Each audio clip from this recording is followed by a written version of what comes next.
Hi everyone, welcome back to another episode of Every Sketch Feature Explained in Solidworks. And today we are going to be looking at the spline feature specifically. Once again, I'll show you the basics of this feature so you can get a general idea of what this is. Let's start by clicking the Sketch button and select the plane to work on. For now, I will select the front plane. When you click on the little triangle of the spline feature, the drop-down menu will show you the types of spline. There is spline, style spline, and equation-driven curve. Let's select the first option. This feature lets you draw splines by creating multiple points in your sketch. Once the spline is created, you will see these arrow-like shapes called spline handles. If you look closely at the spline handle, you'll see a diamond point, a triangle point, and a circular point.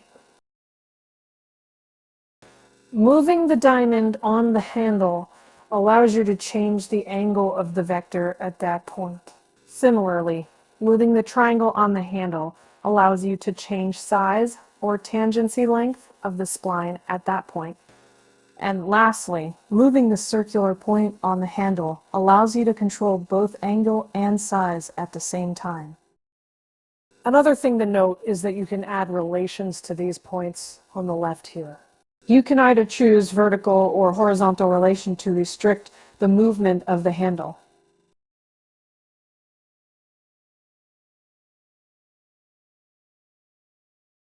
Moving on to the second option in the spline feature, the style spline. This feature also creates a spline using multiple points. However, this one uses control vertices, which creates a more smooth spline.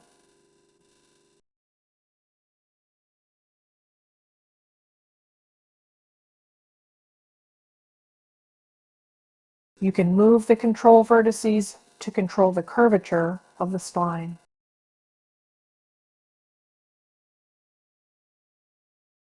You can also select multiple lines and add relation to them on the left here.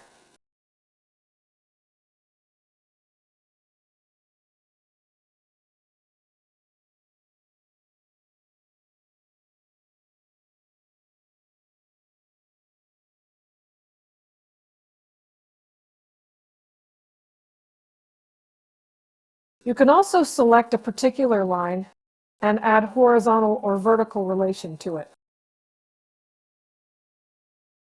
Moving on to the third and last option in the spline feature, the equation-driven curve. This feature allows you to draw splines based on explicit or parametric equations. Let's start by entering an explicit equation and giving it x-coordinates.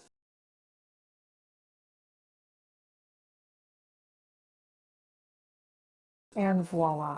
Oops, let me just move this spline out of the way. There we go. Now let's try creating a spline using a parametric equation. We enter the equations and some initial values for time.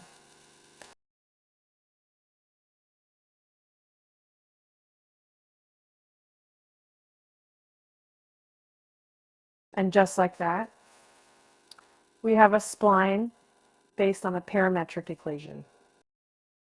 That concludes our lesson today on splines. Again, in this series, I'll be going over all the features of Solidworks. In the next video, we're going to take a look at the rectangle feature. Please subscribe to the channel if you haven't yet, and stay tuned for all of the videos.